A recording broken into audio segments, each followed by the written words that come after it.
Asia में इससे पहले कभी किसी ने ऐसा कुछ नहीं देखा था। The most expensive infrastructure project in history. China Asia में क्लियरली सबसे ज्यादा ताकतवर देश बनता जा रहा था। It is also a way through which China confirms its role as a global power. Belt road initiative के एक्सपेंशन के द्वारा चाइना ने बड़े पैमाने पर पाकिस्तान, मालदीव, श्रीलंका में इंफ्रास्ट्रक्चर कंस्ट्रक्शन शुरू कर दिए और जो कि एशिया में चाइना की हेजेमनी को स्थापित करने लगे थे। पर चाइना के लिए एशिया में सबसे बड़ा थ्रेट था इंडिया, क्योंकि इंडो पैसिफिक रीजन में मात्र इंडिया ही है जो कि चाइना के सामने खड़े होने की ताकत रखता है। और चाइना भी जानता है कि इंडिया को काउंटर करे बिना दुनिया तो छोड़ो, वह एशिया का भी बादशाह नहीं बन सकता। और शी जिनपिंग के मंसूबों का पता लगते ही दिल्ली से भी डायमंड नेकलेस स्ट्रेटजी की नींव डाल दी गई। India has many as well, spread over 9 countries. We have a military base in North Agalega, which is an island in Mauritius. We have 3 naval bases. So India is seeking to utilize its natural geographic advantage to ensure that its maritime backyard is safe. यह इस series का दूसरा video है। पहले video में हमने बात की थी चाइना की स्ट्रिंग ऑफ पर्ल्स पॉलिसी के बारे में, जिसके जारी होते ही चाइना एग्रेसिव होकर सामने आ गया था। चाहे डोकलाम हो या गलवान, चाइना ने अपने मंसूबे सबके सामने साफ कर दिए थे। और अब इंडिया भी इस चीज से सचेत होकर अपने प्लान्स को मजबूत कर रहा है और इसी प्लान का नाम है नेकलेस ऑफ डायमंड, जिसके द्वारा चाइना को टैकल करने के लिए आज इंडो पैसिफिक रीजन में इंडिया अलग अलग देशों के साथ में स्ट्रेटेजिक और कमर्शियल संबंध बना रहा है।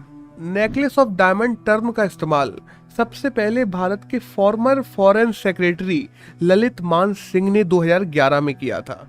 उनके अनुसार यह भारत की एक इनफॉर्मल स्ट्रेटजी है जिसके द्वारा भारत इंडियन ओशियन रीजन में अपने इंटरेस्ट को प्रोटेक्ट करने के लिए अलग अलग देशों के साथ में नेवल कोऑपरेटिव ऑपरेशंस, डिप्लोमेटिक संबंध और डेवलपमेंट एड्स दे रहा है। साथ ही साथ द्विपक्षीय इन्वेस्टमेंट और व्यापार को भी बढ़ा रहा है और इसी के द्वारा इंडिया चाइना की पूरी स्ट्रिंग ऑफ पर्ल पॉलिसी को टैकल कर रहा है।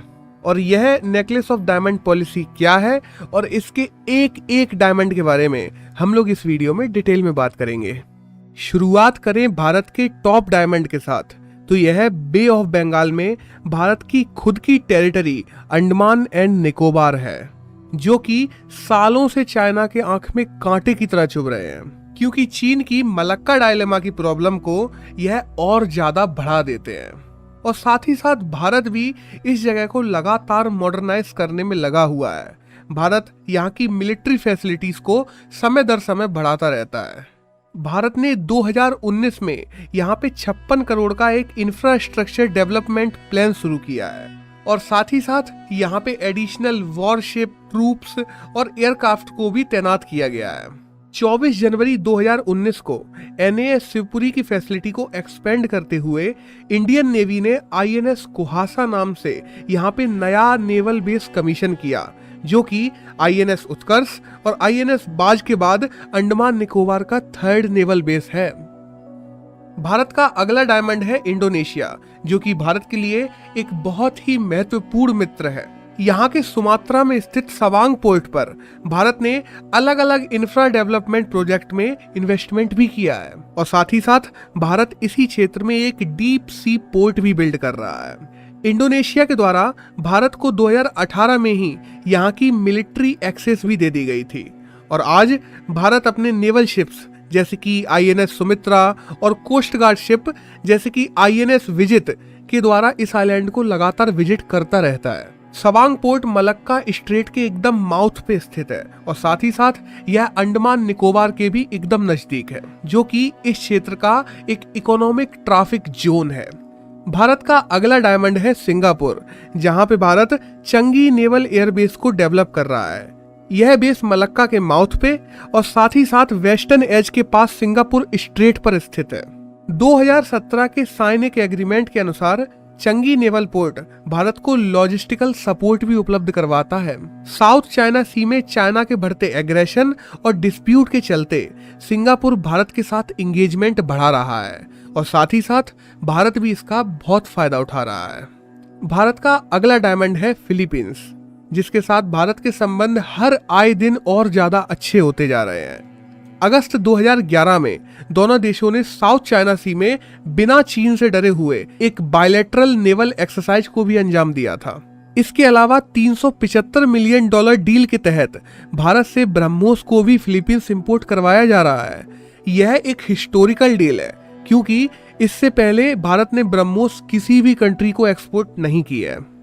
फिलीपींस के ईस्ट में वियतनाम भारत का अगला डायमंड है, जिससे 2016 में भारत ने comprehensive strategic partnership agreement sign किया था। ऐसा करने वाला भारत के साथ यह पहला देश बना था। वियतनाम आज भारत से Akash surface to air missile system, Dhruv advance light helicopter व ब्रह्मोस मिसाइल सिस्टम इंपोर्ट करने की बातें भी कर रहा है। वहीं एक्टिव डिफेंस एंगेजमेंट की बात करें तो दोनों देशों ने एक बायलैटरल एक्सरसाइज पैसिक्स को भी अंजाम दिया है।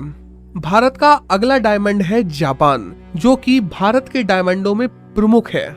जापान भारत का इसेंशियल पार्टनर है। एशिया में चाइना की हेजिमनी को रोकने के लिए मार्च 2021 में ऑफिशियल डेवलपमेंट एग्रीमेंट ODA द्वारा जापान ने अंडमान निकोबार में इंफ्रा डेवलपमेंट के लिए तकरीबन 4 बिलियन येन देने के लिए कहा है तथा 2017 में अफ्रीकन डेवलपमेंट बैंक समिट के दौरान एशिया अफ्रीका ग्रोथ कॉरिडोर साथ बनाने का अनाउंसमेंट भी किया है, जो कि अफ्रीका में joint digital connectivity, communication, health, pharma, skills, agriculture जैसे इंपॉर्टेंट सेक्टर्स पर फोकस करेगा और वहां पर चाइना के वन बेल्ट वन रोड को भी काउंटर करेगा, क्योंकि OBOR के तहत इंफ्रा या चेकबुक डिप्लोमेसी पर निर्भर न रहते हुए यह long term human resource development व पीपल टू पीपल गोल पर आधारित है। तथा मार्च 2022 में श्रीलंका ने भी कोलंबो पोर्ट के वेस्ट कंटेनर टर्मिनल को भारत व जापान को डेवलपमेंट करने की अनुमति दे दी है, जो कि वहां भी चाइना को काउंटर करने भारत के लिए मददगार साबित होगा। और फाइनली हम जानते ही हैं कि क्वाड के माध्यम से इंडो पैसिफिक रीजन में दोनों देश स्टेबल सिक्योरिटी रेजिम स्थापित करने का प्रयास भी कर रहे हैं। जापान और इंडिया ने मैरीटाइम एक्सरसाइज, बायलैटरल एक्सरसाइज और अलग अलग एक्टिव मिलिट्री कोऑपरेशन में भी भाग लिया है, जो कि इन दोनों देशों की घनिष्ठता को साफ दिखाता है।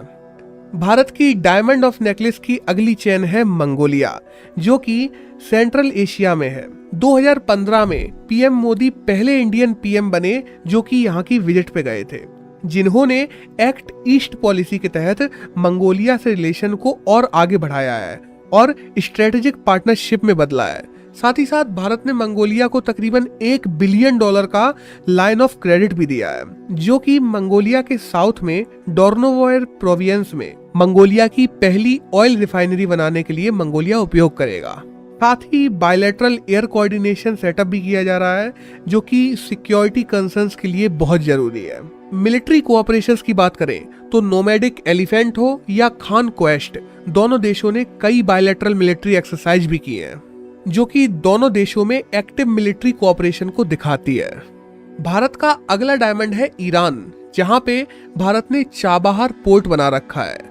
2016 के एक एग्रीमेंट के अनुसार भारत ने 2019 में यहां अपने ऑपरेशन भी शुरू कर दिए थे, जिसके द्वारा भारत सेंट्रल एशिया का एक्सेस प्राप्त करना चाहता था, जो कि यूएस ईरान के टेंशंस के चलते इसका असर भारत पे भी पड़ा है और हाल में इसके प्रोग्रेस को रोक दिया गया है। और इन्हीं टेंशंस के चलते ईरान जहां चाइना की तरफ झुका है तो उसका नुकसान भारत को भी भुगतना पड़ा है। पर ईरान के साथ हमारे स्ट्रॉन्ग हिस्टोरिकल टाइज को देखते हुए यह कहा जा सकता है कि फ्यूचर में चाबहार पोर्ट भारत के जियोपॉलिटिकल एम्स को पूरा करने में भारत की पूरी मदद करेगा। भारत का अगला डायमंड है ओमान, जहां पे भारत डुकाम पोर्ट को डेवलप कर रहा है। यह भारत के लिए बहुत ही इंपॉर्टेंट हो जाता है, क्योंकि यह crucial choke point strait of Hormuz के पास में है। साथ ही साथ डोकाम पोर्ट चाइना के मिलिट्री बेस जिबूती और पाकिस्तान के बेस ग्वादर के बीचों बीच है, जो इसकी जियोपॉलिटिकल महत्ता को और भी ज्यादा बढ़ा देता है। 2018 से ही भारत ने यहाँ पे मिलिट्री एक्सेस गेन किया हुआ है और जो भारत को इस पूरी स्थिति में एक एज प्रदान करता है। भारत का अगला डायमंड है सेशल्स और खासकर की उसका एजम्पशन आइलैंड, जो कि यहाँ पे माहे से तकरीबन 1100 किलोमीटर दूर है। यहाँ पे चल रही ट्रैफिकिंग को रोकने के लिए भारत ने 2015 के एक एग्रीमेंट के तहत अपनी कोस्ट गार्ड फैसिलिटी बिल्ड की है, पर डोमेस्टिक पॉलिटिक्स के चलते यह प्रोजेक्ट 2018 में रोक दिया गया था, क्योंकि वहां के पॉलिटिशियंस इसे अपनी सोवरेनिटी पे खतरा मानते थे। बट इंडिया अपनी डिप्लोमेटिक स्किल्स के द्वारा ही इस प्रोजेक्ट को आगे बढ़ाना चाहता है और इसके प्रति इंडिया लगातार प्रयास भी कर रहा है। भारत का अगला डायमंड है मॉरिशस, और मॉरिशस का एंजिलिया आइलैंड। यह भारत के साउथ में तकरीबन 3500 किलोमीटर पर है। अल जजीरा की एक रिपोर्ट की माने तो भारत यहाँ पे अपनी मिलिट्री फैसिलिटी बना रहा है। हालांकि भारत और मॉरिशस दोनों ने इन सारे दावों को खारिज कर दिया है। भारत की माने तो उसका कहना है कि यह मिलिट्री बेस नहीं है, यह भारत की एक scheme security and growth for all in the region Sagar initiative के तहत एक पोर्ट निर्माण का कार्य किया जा रहा है, जिसके द्वारा भारत इस क्षेत्र में देशों के बीच में कोऑपरेटिव मैरीटाइम ऑपरेशंस को बढ़ा रहा है और साथ ही साथ इस रीजन को सिक्योर कर रहा है। इस आइलैंड की बात करें तो यह इंडियन ओशियन के साथ ही अफ्रीकन मेनलैंड के भी काफी पास है, जिसके चलते इंडिया का इन्फ्लुएंस वहां पे और ज्यादा बढ़ जाएगा। और यही सब मिलकर बनाते हैं इंडिया की नेकलेस ऑफ डायमंड स्ट्रेटजी, जिसके द्वारा इंडिया चाइना को चारों तरफ से घेर लेता है। Chinese academy of social science की एनुअल रिपोर्ट के अनुसार भारत की प्रोवोकेटिव डिप्लोमेसी साथ ही साथ ट्रेडिशनल फॉर्म ऑफ डिप्लोमेसी के चलते हुए भारत इन सारे क्षेत्रों में अपना डोमिनेंस स्थापित करता जा रहा है और चाइना का इन्फ्लुएंस इन सारे ही क्षेत्रों में कम हो रहा है और चाइना के फ्रीडम ऑफ एक्शन को भारत के द्वारा दबाया जा रहा है।